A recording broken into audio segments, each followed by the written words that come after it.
You think you can just break into my property? That's what she screamed at me, standing on my own porch, holding my house keys like they were hers. No, really, picture that. Me, fresh off an 11-hour flight from Chicago, suitcase in one hand, the other rubbing my eyes, just wanting a shower and my own bed. Only to find the key I've used for 8 months suddenly turns like it's from a different planet. Someone had changed my locks. And that someone was Margot, HOA president, clipboard-clutching queen of 3 houses down. She stood there like she was waiting for me, spouting off something about emergency code enforcement. Yeah, a phrase I'm pretty sure she invented 5 minutes before I got home. I had my deed, my name on it, but she wouldn't budge, not even when I called 911. And what happened next? Well, let's just say, the whole neighborhood's never been the same since. You ever deal with someone who acts like the rules just don't apply to them? That night, after my second delayed flight, and with my phone at 2% battery, I finally roll into my driveway. The world's dead quiet, porch lights casting lazy halos. Somebody's dog gives one bark like an old man grumbling, then nothing. The scent of fresh-cut grass mixed with the last smoky whiff of somebody's long cold barbecue. All I wanted was 8 hours of sleep and a hot shower, just to feel like a human being again. I start up my walkway, wheels on my suitcase clacking a little too loud in the stillness. The house looks exactly as I left it, porch light on timer, everything fine. Until my key just, I don't know, won't even fit. I check it under the light. Same old brass, scuffed just so. But the lock? Brand new. Silver. Like someone scrubbed out my existence and penciled in their own.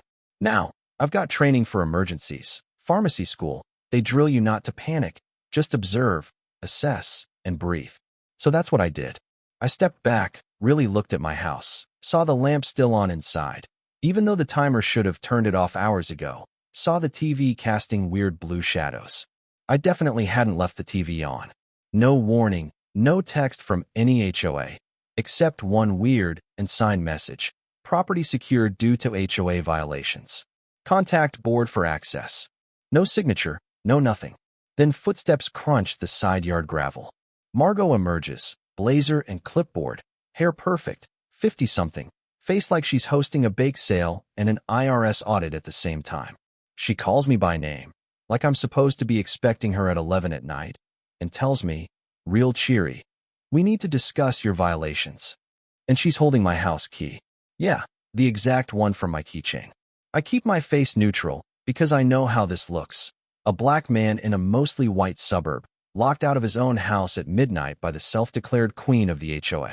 I play it careful. I ask for my key. Margot's smile stretches, but it never touches her eyes. "Of course you do," she says. "But first, your outstanding violations." She rattles off made-up nonsense. My grass too long. I installed a sprinkler system for that very reason. Paint chipping, repainted in January. My car parked on the street, maybe twice a week, when my neighbors got Amazon deliveries. But here's the kicker. My house isn't even in the HOA. I had my attorney check, triple check, before I bought the place. Margot waves her clipboard and says, "That's under review. There's a boundary dispute from '98, so until it's resolved, we're enforcing our standards." Sure, Margot. She claims their bylaws let them secure properties after 3 ignored violation notices and says I owe $2,500. Cash, naturally. I tell her again, no notices, not by mail, not by email, not by carrier pigeon. But Margot's already moving the goalposts. I say, "You can't change my locks. That's illegal." She fires back, "Not when it's done under HOA authority. Pay the fines, sign compliance, and we'll give back your keys." At that point, I'm done with games. I call 911. Margot goes all civil, says the police don't get involved in HOA disputes, and tries to scare me with threats of expensive litigation. But I stay on the line, describe the situation, and record everything. Her, the keys, her whole, I'm the law routine. When the police show up, it's like someone turned the neighborhood's volume up to 11. Curtains parting, cell phones out, neighbors whispering. Margot tries her victim routine with the officers, even saying she was about to call them herself. But the male cop just holds up his hand and asks for ID. I hand mine over, address matches, everything checks out. They turn to Margot, and you can almost hear the gears grinding as her story falls apart. She tries to argue she's acting in accordance with HOA bylaws because of a supposed boundary dispute, but when the officers ask for real proof, a court order, a real survey, anything, she comes up empty. We consulted with our attorney, is all she can offer. That's not good enough. The cops explain, flat out, that HOA bylaws don't override state law, and she had no right to change my locks. If she doesn't hand over my keys, she's getting arrested. Margot blusters. You can't arrest me. I represent 47 homeowners, but the officer is done. He tells her, turn over the keys and leave, or I arrest you for trespassing and unlawful entry. When she tries to stand her ground, he cuffs her right there on my porch. The blue and red lights flicker off faces all down the block.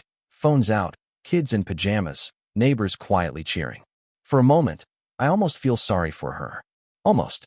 After they leave, the officers tell me to change my locks immediately, since who knows how many copies Margot made. Inside, my house is nearly normal, but not quite.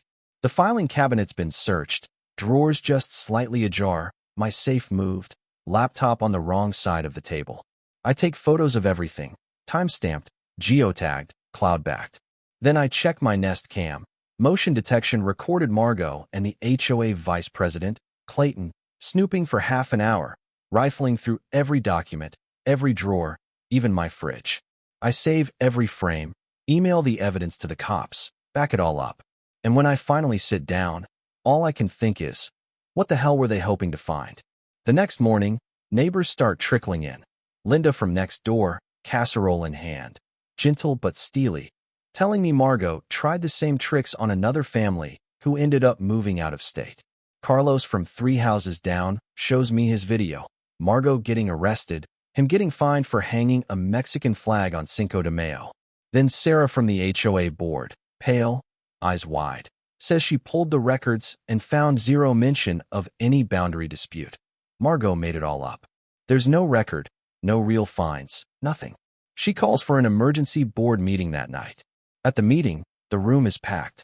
Neighbors who never talked before suddenly sharing stories. Fines for the color of a mailbox, threats over RVs, intimidation tactics stretching back years. Hands go up, one after another. Sarah lays out the truth. Margot's been running the HOA like her own fiefdom, collecting fines, forging violations, harassing anyone who pushes back. They vote to suspend her on the spot. Margot storms out, threatening to sue everyone, but you can see she's shaken, her power finally slipping. A few days later, the police identify Clayton, the vice president from my security video. He flips, tells investigators Margot lied, forged records, targeted new homeowners. Turns out, she's done this to at least a dozen families. The DA stacks charges, fraud, extortion, burglary, and other victims start reaching out to my lawyer, Quinn, who's already prepping a class action suit. Then a former HOA landscaper, Michael, contacts me. He's got boxes of falsified invoices and emails where Margot openly plotted who to target next. It's the kind of paper trail even the most expensive lawyer can't spin away. 6 months later, Margot stands in court, stripped of her blazer, sentenced for fraud, extortion, burglary. The judge orders restitution. The HOA is dissolved. New laws proposed statewide to protect homeowners. The insurance settlement helps pay back everyone she hurt. People who moved away are thinking about coming back. The board asks me to help draft new bylaws. Me, the guy who just wanted a place to sleep after a business trip.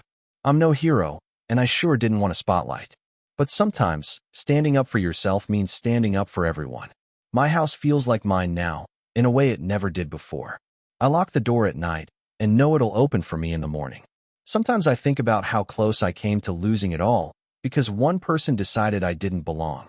But I also think about Linda's casserole, Carlos's video, Sarah's courage, Michael's documents, Quinn's stubbornness. About neighbors being neighbors, about justice, not just for me, but for anyone who ever got that fake violation notice in their mailbox. So here's my question. What would you have done? Would you have fought back or just paid the fines and hoped they'd leave you alone? Ever dealt with someone like Margot, who thought the rules didn't apply? Drop your story in the comments. Let's talk about justice, about community, about the line between right and wrong, and what it means to finally come home.